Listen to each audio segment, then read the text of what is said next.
Começando aqui mais um vídeo para o canal, hoje para falar especificamente do caso de Americanas, né? Na verdade eu já falei um pouco disso no podcast, mas acho que desde então aconteceram muitas coisas, e ó que eu gravei na sexta-feira, mas o final de semana e a própria sexta foram muito agitados sobre os rumos da empresa, o que pode acontecer com ela, e acho que merecia aqui um vídeo separado. Não vou tentar ser tão extenso, na verdade tinha até a ideia de gravar um outro vídeo explicando um pouco não sobre a questão contábil, né, mas até que ponto empresas que atuam nesse tipo de atividade podem acabar tendo esse fim que a Americanas teve aí, não só atividade no caso de varejo, mas e-commerce, né, empresas que precisam investir em logística, mas aí é outra coisa. Mas aqui agora é só para passar realmente as novidades do que aconteceu no caso e tentar explicar isso um pouco, já que tá uma coisa muito truncada, né.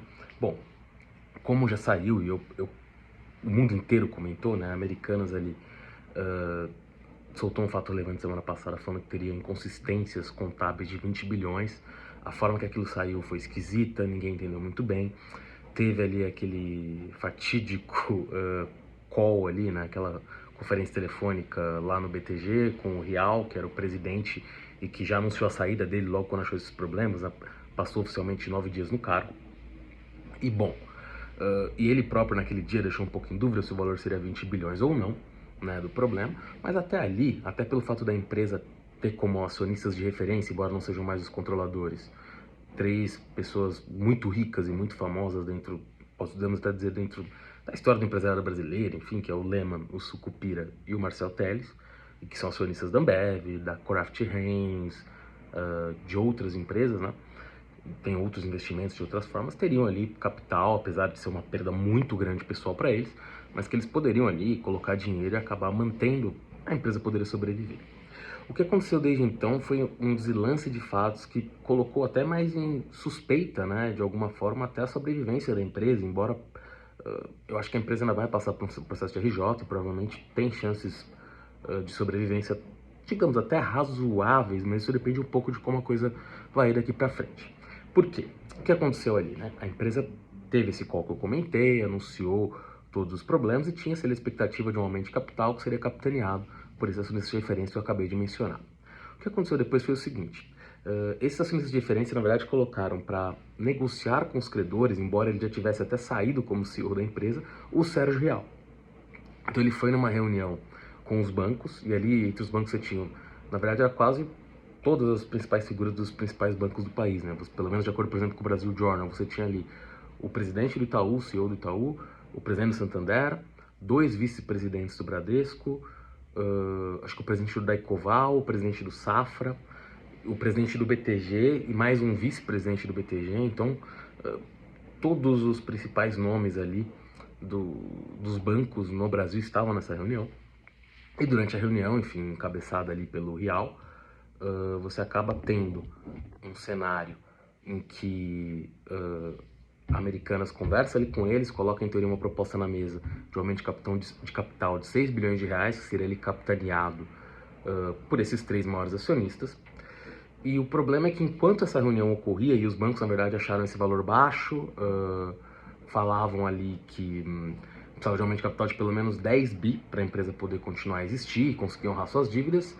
Nesse período, né, essa reunião acaba, sexta-feira à tarde, pouco após o fim da reunião, ou poucas horas depois, ou poucos minutos, não sei exatamente, os bancos, na verdade, recebem via imprensa, porque isso não foi anunciado na reunião, que a Americanas tinha entrado com uma ação, que é uma ação, na verdade, que é quase uma preparativa, vou usar esse termo assim, de uma recuperação judicial, no sentido que nos próximos 30 dias nenhuma execução pudesse ser movida contra a empresa, e o objetivo disso seria assim, né, que a empresa não entrasse, tivesse uma preparação para entender se entrar em recuperação judicial ou não.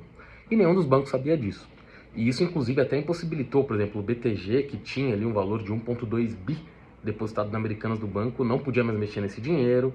Então, assim, por parte dos banqueiros, isso foi encarado como um grande sinal de má fé. Nisso, aconteceram ainda coisas prévias, né? Logo quando veio o escândalo, a Americanas anunciou ali um comitê de auditoria, pessoas que ajudariam a ver os erros no balanço, e uma das pessoas que estaria nesse comitê era um ex-presidente da KPMG Brasil, só que ele foi presidente da KPMG Brasil num período em que a KPMG chegou a auditar a Americanas. Lembrando que o problema aí se diz que pode ter de 6 a 7 anos, mas pode ter inclusive mais de 10 anos esse problema. E lembrando também que depois de determinado período de tempo, por causa da lei, você é obrigado a trocar o auditor. Então, atualmente é a PwC, mas já foi com a PMG e possivelmente no passado foram até outras empresas. De qualquer forma, o fato de ele ter sido presidente da PMG no período em que houve esses erros no balanço, por mais que quase com certeza ele não tinha nenhuma correlação direta com a auditoria em si na Americanas, porque essas empresas têm, principalmente com a PMG da vida, tem milhares de profissionais, não era o presidente da empresa que ia lá fazer a auditoria ele próprio. Mas claro que isso pegou mal, tiraram ele desse comitê. Tem uma segunda pessoa também que está nesse comitê que gera parte do Conselho de Administração, que provavelmente também vai ser retirada, uma executiva, e é que agora não estou lembrando o nome dela, por isso que eu falei dessa forma. E continuando, o Sérgio Rial também, né, foi retirado de como negociador com os bancos, porque ele tinha uma posição muito dúbia, porque ele já tinha deixado de ser CEO da Americanas, mas por pedido dos acionistas ele foi negociar, só que ele é presidente do Conselho de Administração, que o pessoal chama de chairman do Santander, que é um dos maiores credores, e também é o chairman, né, o presidente do Conselho de Administração da Vibra, que é a antiga BR Distribuidora, que é uma empresa que tem uma joint venture chamada relacionada às lojas de postos de conveniência com Americanas. Então, tinham dois interesses ali cruzados, né? Não primeiro com o credor, depois com uma empresa que provavelmente envolve um ativo que a Americanas vai vender. Então, digamos que nessa reunião em que foram negociados alguns termos, não se chegou a um acordo, mas quando se sai de lá e tem essa ação judicial da Americanas, o pacto de confiança é completamente quebrado, o BTG entra com uma ação num nível de argumentação muito alto no judiciário, falando ali que, usando palavras quase de baixo calão na petição, falando ali que, usando várias vezes a palavra fraude para Americanas, falando que a empresa se portou como alguém que, esse termo chegou a ser usado, talvez não essas palavras, mas isso foi dito, que a empresa chegou a se portar como alguém que assassina os pais e depois diz que é órfão para ter proteção. Então, assim, e outras coisas do mesmo estilo. Então, isso aí denota, primeiro, a relação de confiança foi completamente quebrada, né? E o fato de ter colocado o Rial como negociador, tirar ele logo depois, ele ter esse monte de conflitos de interesse também não pegou bem. No BTG especificamente, se diz que o André Esteves, no passado ao menos, tinha uma relação muito cordial com o Lehman. Tem até uma foto que circulou dos dois juntos num prédio aqui em São Paulo, tirada talvez ano passado ou esse ano. Quer dizer, ano passado, né? Mas não sei se 2021 ou 2022, uma coisa recente. E provavelmente o André Esteves e o BTG se sentiram ali traídos. Lembrando, né, que você está falando ali de uma dívida bancária do risco sacado bastante alta. E só aí uma outra coisa, né? Quando a empresa, só para esclarecer também, quando a empresa entrou em RJ, começou a se falar em 40 bilhões, muita gente falou, nossa, o rombo era de 40 e não de 20. Não, o rombo novo é de 20. Essa empresa, se você pegar no balanço, de acordo com o valor, ela já tinha 19,7 bi de dívida. Toda empresa tem dívida, né? De acordo com, por exemplo, com o site de fundamentos, era um pouco mais de 20, mas o fato é, ela tinha cerca de 20 bi de dívida antes, tinha 9 bi de caixa, tinha dívida vencendo a longo prazo, dívida a curto prazo, então ela já tinha uma dívida. A grande questão é que do nada se somou 20 bi a isso, e num primeiro momento nem ficou muito claro quando o Real disse que esses 20 bi que acharam era tudo dívida, porque se você está falando em uma inconsistência contábil, poderia ser um impairment, ou seja, um ativo que eles deram um valor errado e não existe. Claro que se é ruim, isso atrapalha muito o balanço, mas não necessariamente é uma dívida que tem que ser desembolsada. Nesse caso, aparentemente era tudo dívida ligada ao risco sacado, né? Tudo tem que ser pago ali para os bancos que assumiram o risco de pagar antecipadamente os fornecedores da Americanas. Então, dentro desse cenário, você tem todos esses bancos com valores altos a receber, o maior deles é o Bradesco, mas quando você pega a parcela total de empréstimos de cada um dos bancos, lembrando que o BTG desses bancos é o menor, até porque é um banco que sim fornece empréstimos, mas que atua mais como banco de investimento, tem uma atuação um pouco diferente dos outros bancos, mas o BTG, o que ele tem de empréstimo ali com Americanas, corresponde mais ou menos a 1,6% do total da carteira de empréstimos deles, o que o Santander tem, salvo engano, corresponde a 0,6% e do Bradesco meio. Só que tem que lembrar que, assim, principalmente no caso do BTG, isso talvez até se aplique a XP, eles também, eventualmente, detinham ali títulos de dívida da Americanas, né, que agora não vão valer nada, porque a gente fala muito do mercado de ações, mas existe um mercado de dívida também, ou seja, onde as pessoas compram e vendem, por exemplo, debentures. A debenture é um título que eu compro, sei lá, R$ 1.000 numa debenture. Eu vou ter um rendimento em cima daquilo, que normalmente é maior do que a taxa Selic, pago pela empresa dali a alguns anos. Eu posso retornar isso. Só que caso eu queira vender a debenture antes eu tenha um problema, existe um mercado secundário para se vender isso. Só que é um mercado muito menos líquido, não é que nem a bolsa. Pouca gente participa, às vezes os valores são mais altos. Só que a partir do momento que tem-se o risco de um default da Americanas, os valores desse mercado, desses títulos do mercado caem. Isso ainda não aconteceu direito, porque, como eu disse, é um mercado pouco líquido, mas esses títulos podem entender, não vou dizer zero, mas valer uma fração do que valiam. E algumas vezes instituições financeiras detêm esses títulos. Então toda essa agressividade do BTG também pode ter isso por trás, embora seja muito complicado dizer. Tanto que até circulou na sexta-feira uma notícia que o presidente da XP nos Estados Unidos foi demitido porque a XP estaria ali fazendo um COI, né, ligado a Americanas, ou seja, vender títulos ali de um COI ligado a Americanas, e que a XP teria prejuízo por isso. A XP até estava trabalhando nesse COI mesmo, mas a demissão não parece estar realmente ligada com isso. Mas de qualquer forma, qual que é o cenário agora, né? Você tem todos os bancos salivando para cima da Americanas, apesar dela ter conseguido no primeiro momento a decisão judicial favorável que ninguém pode cobrar ela. As notícias dos jornais hoje dão pelo menos constando, né, que não só o BTG vai tomar essa atitude de executar a empresa, mas que Itaú, Bradesco e Santander também devem seguir isso. A confiabilidade na negociação está completamente arranhada. E você teve ontem, ainda, por exemplo, o André Fufuca, que é o líder do PP na Câmara dos Deputados, falando em abrir uma CPI sobre o caso. Aqui nem entro no mérito se deveria abrir ou não uma CPI, mas sendo muito honesto, acho que até, apesar do caso ser muito grave e ter extrapolado muito, né, além do tamanho do rombo, você pegar, por exemplo, a Oi teve uma recuperação judicial de 65 bi e não ganhou as manchetes dessa forma. E a Oi provavelmente, aliás, não vou nem falar provavelmente, com certeza, tinha muito mais consumidores diretos do que Americanas, porque ela tinha linhas telefônicas do Brasil inteiro, inclusive fixas. A grande questão é que Americanas, por ser uma loja de rua, né, a coisa, e até por patrocinar o BBB, por incrível que pareça, então eles caem em todas as páginas de fofoca.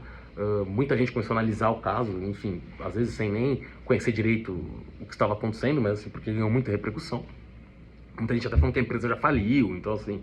E aí eu não entendo no mérito que ela pode falhar ainda, muita gente falou a falência, né? Então assim, são pessoas que realmente não estão familiares com esse mundo, mas estava dando clique, né? Então ficou muito grande a vontade de falar sobre. Mas, voltando aqui, o fato de você ganhar tanta exposição, sim, pode ali ensejar uma CPI, você eventualmente tem risco ao sistema financeiro, mas a CPI me parece muito mais uma medida ali, justamente porque isso ganhou a mídia, e tá até para desviar um pouco o assunto em Brasília, né? Você tem hoje o foco todo em cima do que está acontecendo lá, da invasão ao Congresso, dessa CPI que vai rolar em cima disso, e ter outra CPI tem uma forma de desviar a atenção, né? Então, para mim essa CPI parece mais uma cortina de fumaça. Pode ser importante, mas acho que a polícia e o MPF já estão trabalhando no caso, então não sei o quão efetiva essa CPI seria. Mas pode ser que aconteça CPI. De toda forma, né?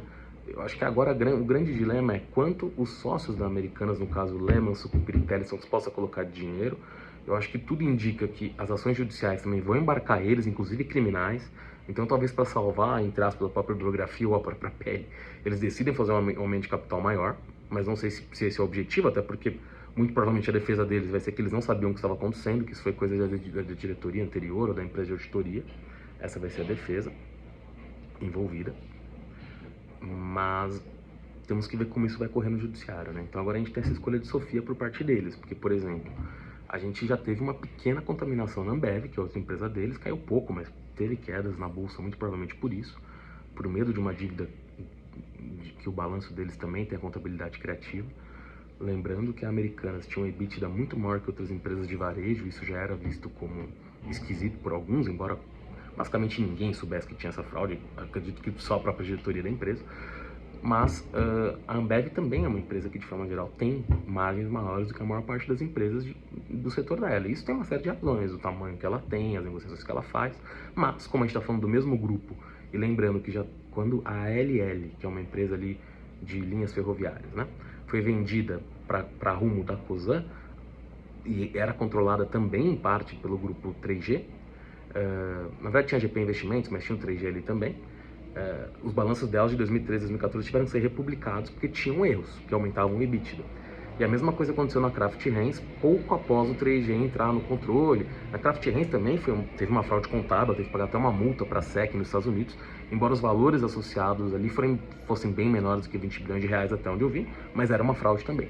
E quando você pega a Ambev, que é a joia da coroa, e você começa a ter dúvidas sobre ela, isso afeta a biografia e a situação deles. Então tem que ver agora o nível de pressão que eles estão para fazer um aumento de capital maior ou não, né? Até porque se a coisa vai para uma CPI, é o que falam, a CPI começa de um jeito, ninguém sabe como acaba, pode ter outros tipos de investigação que exponha outros negócios deles. Então, assim, eu diria que agora eles estão bastante pressionados, inclusive com as ações judiciais e com a má fé dos bancos. Saiu agora há pouco, antes de eu começar a gravar, que eles contrataram a Rothschild como o banco para negociar com os credores agora, ou seja, nomearam alguém efetivamente. Isso pode facilitar um pouco a conversa, não que vai resolver nada, porque a desconfiança já existe. E, bom, o que eles vão fazer agora no curto prazo, o que tudo indica, vão vender alguns ativos. Estão falando muito de vender o Vem Conveniência, que é a joint venture junto com a Vibra já tem um direito de preferência, então provavelmente isso vai ser acordado rapidamente por algum valor. Tem também o Hortifruti, que foi uma rede de, realmente, loja de hortifruti na rua que eles compraram, que tinha até concorrência da Obi e de outras lojas, mas a Americanas levou. E o fato da Americanas ter comprado esse ativo há pouco tempo, acho que não faz nem 2 anos talvez, demonstra que possivelmente os acionistas de fato não saberam o que estava acontecendo, porque acho que ninguém que está fazendo fraude faz aquisições para ter mais dívida, mas provavelmente não vamos saber disso tão cedo, a menos que as investigações indiquem algo. Mas provavelmente a Hortifruti vai ser vendida, também é um dos ativos mais líquidos que eles têm. Eles podem vender lojas, vender outras coisas, vender carteira de recebíveis de cartão, que eles têm um valor para receber ali também alto, acho que é coisa de mais de 5 bilhões, são ativos mais líquidos, claro que vai ter um belo desconto para vender isso, mas eles podem vender isso, ou fazer algum acordo e passar isso para algum credor. De toda forma, a situação da empresa ficou muito mais dramática. Como eu disse aqui, isso poderia ensejar outros negócios no varejo. Claro que o negócio provavelmente já estava sendo negociado até antes, mas saiu na coluna do Lauro Jardim no final de semana que a loja Renner poderia comprar a C&A. A Guararapes também está procurando outras empresas para possivelmente fazer uma fusão ou algo do gênero. O Mercado Livre, que para mim é o maior ganhador, porque a Americanas, por mais que concorra, se a gente falar ali, seria com o Mercado Livre, com a Amazon eventualmente, mas a Amazon no Brasil ainda precisa crescer muito, mas tem caixa até para fazer uma aquisição se for o caso, com a Via Varejo e com a Magazine Luiza. Só que quando você pega as lojas americanas de rua, uma loja americana de rua não concorre com a Magazine Luiza na rua e com a Via Varejo na rua exatamente, né? Concorre em alguns itens, mas é uma loja ali mais geral, pode até concorrer com o supermercado em alguns itens, em outros com Ponto Frio, Via Varejo, Magalu, mas é uma loja um pouco complexa. Já na internet, através da fusão com o Submarino e tudo mais, sim, eles concorrem mais com todos esses, inclusive o Marketplace, que eles estavam tentando aumentar para concorrer mais com a Meli, então a Meli tem um ganho muito claro, Via Varejo e Magalu também. Mas agora que eu falei, eu acho que pode até surgir algum comprador para o casco que sobrar dessa empresa, só que vai depender muito também do aumento de capital que for feito, isso agora é crucial, porque antes você tinha um cenário ali que, não que o 6 bi fosse resolver, mas poderia ser um começo. Agora você precisa de pelo menos 10 bi de acordo com os bancos não estão cedendo nisso, e você tem um problema também aí para o grupo 3G, digamos assim, por mais que sejam pessoas riquíssimas, conhecidas, eles se queimaram com o setor financeiro nacional inteiro, né? Por exemplo, você viu que eu falei dos bancos grandes aqui, mas você teve dos mais conhecidos, né? Inclusive o BTG, que é um banco de investimento, mas o da Ecoval, que é um banco médio, também tinha dívida ali, né, para receber, o Safra. Então, assim, e os outros bancos todos sabem disso. Então fica muito difícil até para eles captarem dinheiro para outros negócios dele, caso essa negociação seja mal conduzida, além de todos os ricos criminais, de CPI, do que o MPF vai propor. Então, o cenário ficou extremamente incerto, mas ainda me parece que possivelmente vão optar por aumento de capital, talvez não chegue nos 10 bi, mas um pouco maior, vão diluir os acionistas, quem tem dinheiro lá vai ser muito difícil receber, a empresa vai tentar vender os ativos mais líquidos para sobreviver, mas vai perder capacidade de investimento num setor que, principalmente nas vendas online, é necessário logística, demanda muito investimento, demanda você, inclusive, dar facilidades para o vendedor que vem para o seu marketplace, como o Mercado Livre faz, como a Vivarejo fez, como a Amazon faz, como a Magazine Luiza fez. Então, assim, você precisa de dinheiro para investir, eles não têm mais dinheiro para investir. Então, é um cenário dramático. Não necessariamente a empresa vai falir, eu acho que inclusive com prestação de ela pode sobreviver tendo um baita desconto nessas dívidas que ela deve, o que também vai ter um reflexo ali no setor financeiro, até porque a gente está falando aqui só dos bancos, mas, por exemplo, tem os FIIs, né, que são os fundos de investimento imobiliário, que às vezes são donos de galpões. E a Americanas tem diversos galpões alugados, que agora possivelmente ela nem vai pagar mais. Então, assim, você tem um efeito cadeia bastante complicado aí, que vai prejudicar muitos players que nem está muito claro agora. Então, não vai ser muito claro entender tudo o que está acontecendo agora, a situação é difícil.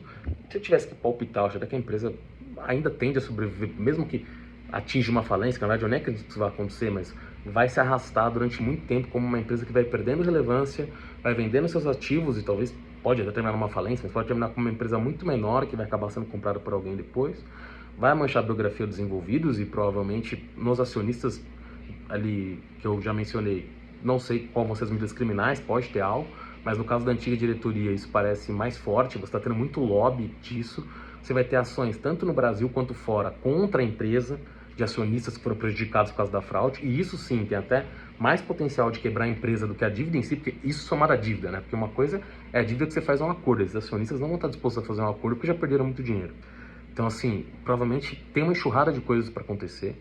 Isso, como eu disse, vai acabar gerando que o varejo tenha mais consolidação, inclusive de lojas que não exatamente concorrem, mas de roupas e outros tipos de varejo.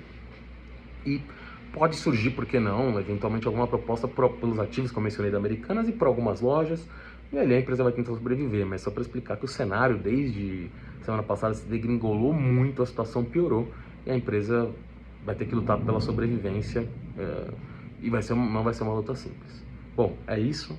Vou voltar com outro vídeo depois sobre a Americanas, mas falando mais sobre o custo de logística, como isso afeta todo tipo de empresa, tem esse tipo de modelo. Aí você vai ter muitas empresas assim, você tem desde Uber, a Airbnb, que para as pessoas não vai parecer que é um concorrente, e obviamente não é um concorrente da Americanas, é muito mais no sentido do custo de capital que precisa se ter para empresas que evoluem dessa forma, né, que precisam de logística, precisam de um dispêndio de capital muito alto para crescimento, embora pareçam ter margens boas, que seria o caso do e-commerce, caso você fosse um monopolista, que nem é o caso do Brasil, já que você tem diversos concorrentes. Bom, é isso, até a próxima edição do vídeo, valeu!